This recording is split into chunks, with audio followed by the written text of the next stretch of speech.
करेंगे, हाइट जो है वो जेनेटिक ट्रेट है, वो जीन्स कंट्रोल करते हैं। अगर माँ बाप लंबे होते हैं और उनका बच्चा भी जो है वो हाइट के उनके हिसाब से लंबा होता है, तो दैट इज़ वाई कि जो ट्रेट्स, जो कैरेक्टर डीएनए के अंडर होता है वो पास होता है फ्रॉम पेरेंट टू ऑफस्प्रिंग, वो कंटिन्यूअसली चलता रहता है क्योंकि वो डीएनए के कंट्रोल में होता है।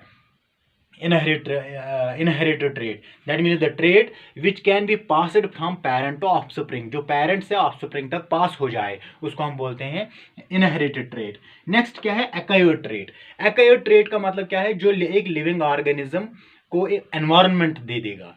फॉर एग्जाम्पल, आपकी मम्मी ने जो है कान में छेद बनाया है, क्योंकि ये जो एक लाइफ टाइम में कोई भी चीज़ें जो है एक इंसान को या किसी भी लिविंग ऑर्गेनिज्म को जो हो जाती हैं, वो कैरेक्टर्स उनके बच्चों पे में नहीं होते हैं। तो जब छेद कान में करते हैं कोई लेडी, तो उसके बच्चे में कान में छेद नहीं होता है क्योंकि वो छेद खुद करते हैं, नया कैरेक्टर है। नेक्स्ट अगर हम देखेंगे, अगर किसी का एक्सीडेंट हो जाता है, बाजू टूट जाती है या लेग टूट जाती है, तो उसके अगर उसको फिर शादी की जाएगी, फिर उसके बच्चे हो जाएंगे, उनके बच्चे नॉर्मल होते हैं। क्यों? क्योंकि वो करेक्टर जो है, उनकी जो बाजू टूटी है वो एनवायरनमेंट का करेक्टर है, वो एक्वायर्ड करेक्टर है। वो उसको वो करेक्टर्स जो पास नहीं होते हैं फ्रॉम पेरेंट टू ऑफस्प्रिंग, उनको हम बोलते हैं एक्वायर्ड ट्रेट्स। अब ये करेक्टर्स जो है, ये traits, inherited and acquired traits evolution में बहुत ही अहम रखते हैं। अब अगर ये एक्वायर्ड ट्रेट जो है, ये अगर बहुत ज़्यादा सालों तक, हंड्रेड्स एंड थाउजेंड सालों तक कंटिन्यूअसली रह जाए, तो अल्टीमेटली एनवायरनमेंट भी अफेक्ट, क्योंकि अभी हमने बोला है नेचुरल सिलेक्शन, एनवायरनमेंट भी अफेक्ट करता है एक लिविंग ऑर्गेनिज्म पर। और वो म्यूटेशन, वो चेंजेस डीएनए में एक्यूमुलेट हो जाती है, जमा हो जाती है और एक स्टेज पे वो चेंज जो है एक लिविंग ऑर्गेनिज्म में अपीयर हो जाती है या एक्सप्रेस हो जाती है।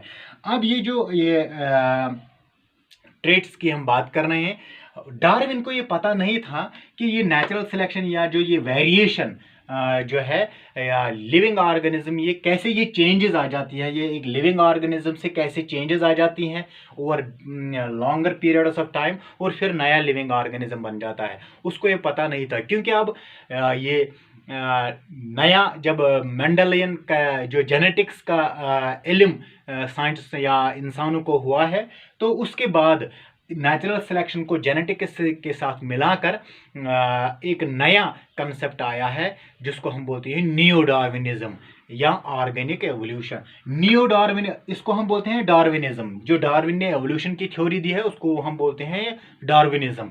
लेकिन अब जो सिंथेटिक थ्योरी आई है, डार्विनिज्म और प्लस जेनेटिक्स को मिलाकर एक नई थ्योरी बनाई गई है जिसको हम बोलते हैं नियो डार्विनिज्म।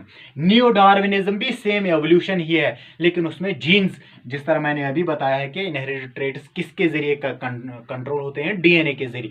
तो डीएनए की इंपॉर्टेंस को, म्यूटेशन की इंपॉर्टेंस को समझकर जो है एवोल्यूशन समझाया जाता है। और वो डीएनए के का कैरेक्टर जो है, या डीएनए की इंपॉर्टेंस एवोल्यूशन में कितनी होती है, डीएनए कौन सा रोल अदा करता है एवोल्यूशन में, तो इस नई थ्योरी को हम बोलते हैं नियो डार्विनिज्म या डायरेक्टली ऑर्गेनिक एवोल्यूशन।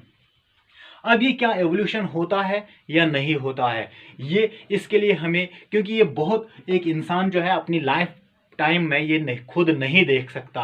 हम बोलेंगे कि एवोल्यूशन जो है ये मिलियंस ऑफ ईयर्स में होता है।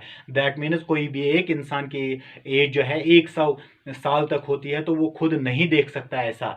तो ये कैसे पॉसिबल है कि हम एवोल्यूशन पे जो है भरोसा करेंगे। तो और एक क्वेश्चन भी है कि इंसानों को बहुत सारे साल हो गए हैं और उनको कोई और चीज़ नहीं बना है। तो ये बहुत सारे ऐसे क्वेश्चंस हैं जिनको आप खुद ही आंसर करेंगे जब आपको ये अंडरस्टैंड होगा। ये एक्चुअली एवोल्यूशन जो मैंने अभी बता दिया है, ये hundreds and millions of years का काम है। तो ये हमें फिर कैसे पता होता है कि एवोल्यूशन हो रहा है? आज भी हो रहा है, ये कंटिन्यूसली हो रहा है, इसमें कोई जो है स्टॉपिंग नहीं है, ये कंटिन्यूसली हो रहा है। लेकिन हमें कैसे अब पता चलेगा, हम कैसे एविडेंस देंगे कि एवोल्यूशन हो रहा है? तो यही एविडेंस जो है, ये प्रूफ हम देंगे कि क्या एवोल्यूशन हो रहा है कि नहीं हो रहा है। तो यही एविडेंस जो है हमें समझा रहे हैं एवोल्यूशन हो रहा है। तो पहली एविडेंस क्या है, what are the evidences of evolution.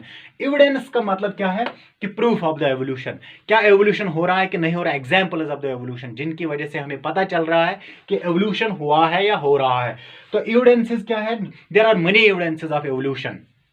पहले अगर हम बात करेंगे होमोलॉगस ऑर्गन्स की, होमोलॉगस ऑर्गन्स क्या होते हैं, these are the organs which have basic plan, the organs of different animals which have basic plan और बेसिक डिजाइन जो रहता है सेम रहता है, but the functions are different. मैंने यहाँ पे लिखा है basic plan of organisms, basic plan of organs और same and therefore are similar in structure. जो ऑर्गन्स का स्ट्रक्चर रहता है, बेसिक डिजाइन रहता है वो सेम, ऑर्गन्स का वो सेम रहता है, बट डिफरेंट इन फंक्शन, जो बट लेकिन वो अलग अलग काम करते हैं।